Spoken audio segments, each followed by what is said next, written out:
नमस्कार। Force supreme law partners के इस नए एपिसोड में मैं advocate doctor Ajay Kumar Pandey Supreme Court of India आपका स्वागत करता हूं और लेकर चलता हूं दिल्ली एनसीआर के शहर नोएडा की तरफ, जहां से आ रही है भूटानी ग्रुप में हुए एक बड़े घर खरीदारी घोटाले की। बताया जा रहा है कि यह घोटाला 3,500 करोड़ का है।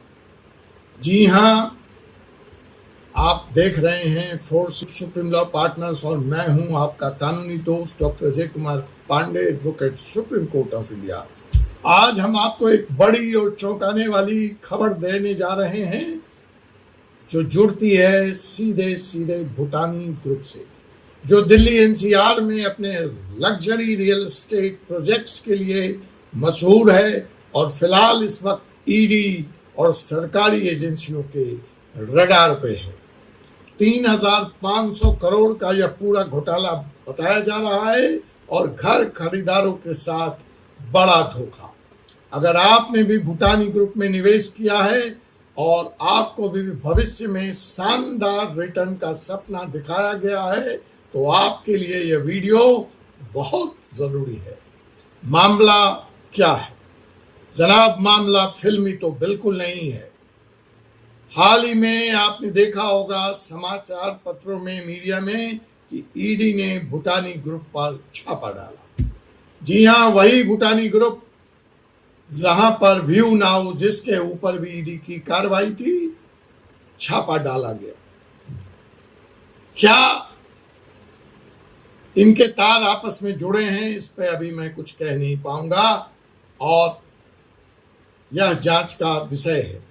लेकिन फिलहाल जो आरोप है वह यह है कि इस ग्रुप ने, भूटानी ग्रुप ने 3,500 करोड़ की हेरा फेरी की है। क्या है मामला? मामला नंबर 1, होम बायर से पैसे लिए गए, प्रोजेक्ट्स पूरा नहीं किया गया। सैकड़ों प्रोजेक्ट्स का पोजीशन आज तक नहीं दिया गया। नकली गारंटी देकर पैसे लिए गए और बाद में उन नियमों को तोड़ दिया गया। ईडी ने जब इसकी जांच की तो उनको क्या मिला कि भूटानी ग्रुप ने इन निवेशकों के पैसे अपनी निजी संपत्तियों में लगा दिए या उसको विदेश भेज दिया, जो कि ये पैसा असल में प्रोजेक्ट्स के नाम पर लिया गया था और प्रोजेक्ट्स में लगाया जाना था, लेकिन इसका गलत इस्तेमाल किया गया। मेरे पास कुछ निवेशकों के फोन भी आए। उन्होंने मुझसे कहा कि साहब इतना ही नहीं है, भूटानी बिल्डर बायर एग्रीमेंट का भी लगातार अवहेलना कर रहा है, तोड़ रहा है। अब सबसे बड़ा सवाल यह है कि क्या भूटानी ग्रुप ने बीबीए यानी बिल्डर बायर एग्रीमेंट के नियमों को तोड़ा है? आइए देखते हैं इस बिल्डर बायर एग्रीमेंट में क्या क्या गड़बड़ियां सामने आई हैं। पहला, प्रोजेक्ट डिले और पोजीशन न देना।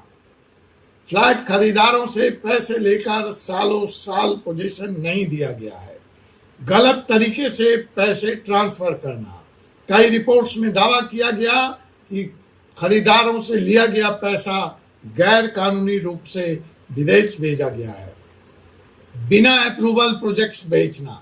ऐसी रिपोर्ट्स भी सामने आई हैं कि कुछ प्रोजेक्ट्स को बिना सरकारी अनुमति के लॉन्च कर दिया गया था। निवेशकों से झूठे वादे करना। प्रोजेक्ट्स में निवेश करने के लिए झूठी गारंटी दी गई, लेकिन प्रोजेक्ट आज तक अधूरे हैं। क्या भूटानी ग्रुप का एल्फेटम और अन्य प्रोजेक्ट असली है या नकली, तय आपको करना है। क्या नोएडा और गुड़गांव में चल रहे उनके प्रोजेक्ट्स को सरकारी मंजूरी है? अब इन सारे सवालों के लिए हमें ईडी के जांच के आने का इस्तेमाल करना पड़ेगा। भूटानी ग्रुप के तार वर्ल्ड ट्रेड सेंटर और उसके प्रमोटर आशीष भल्ला से भी जुड़े हैं और उसी स्कैम के तहत, उसी घोटाले के आरोप के तहत भूटानी ग्रुप पर ईडी की रेड भी हुई। लेकिन इस संदर्भ में भूटानी ग्रुप का यह कहना है कि उनका WTC से कुछ लेना देना नहीं है। जो भी किसी तरह का संबंध था उसको उन्होंने खत्म कर लिया है।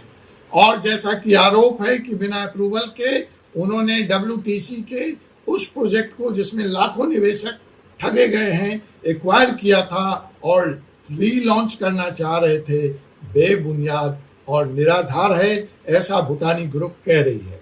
लेकिन मेरा जो आपसे निवेदन है या प्रतिवेदन है या पिटीशन है वह यह है कि अगर आपने भूटानी ग्रुप में पैसा लगाया है तो this is time for red flag, this is time to slow down, this is time to think, this is time to ask for document, this is time to re-verify your BVA, this is time to send them email and get confirmation and make sure that your money is safe. Legal expert से उन कागजों की जांच कराइए, सलाह लीजिए और अगर आपका पैसा फंसा है तो किसी वकील से बात कीजिए और इंश्योर कीजिए कि आप जल्द से जल्द अपने पैसे के रिकवरी के लिए कार्रवाई प्रारंभ करें।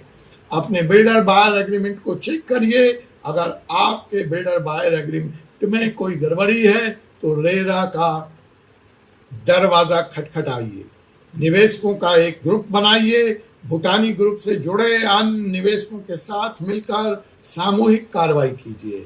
ऐसे मामलों में यह देखा गया है कि इंडिविजुअल कार्रवाई उतना असर नहीं डाल पाती, सामूहिक कार्रवाई में काम भी जल्दी होता है और परिणाम भी अच्छे आते हैं। रेरा में शिकायत करें, रियल एस्टेट रेगुलेटरी अथॉरिटी में आप ऑनलाइन शिकायत दर्ज कर सकते हैं। सरकार और मीडिया का सहारा लें, सोशल मीडिया और न्यूज प्लेटफॉर्म्स पर अपने मुद्दे को उठाएं।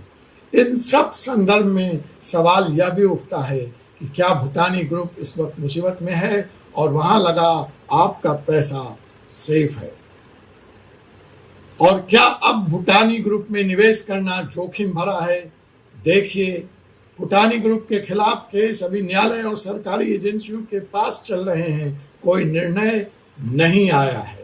लेकिन अगर आप पहले से निवेश कर चुके हैं तो सावधान सावधान सावधान जरूरी है, और अगर आप वहां निवेश करने की सोच रहे हैं तो पूरी तरह से जांच पड़ताल कर लीजिए। तो दोस्तों, यह थी हमारी आज की एक्सक्लूसिव रिपोर्ट।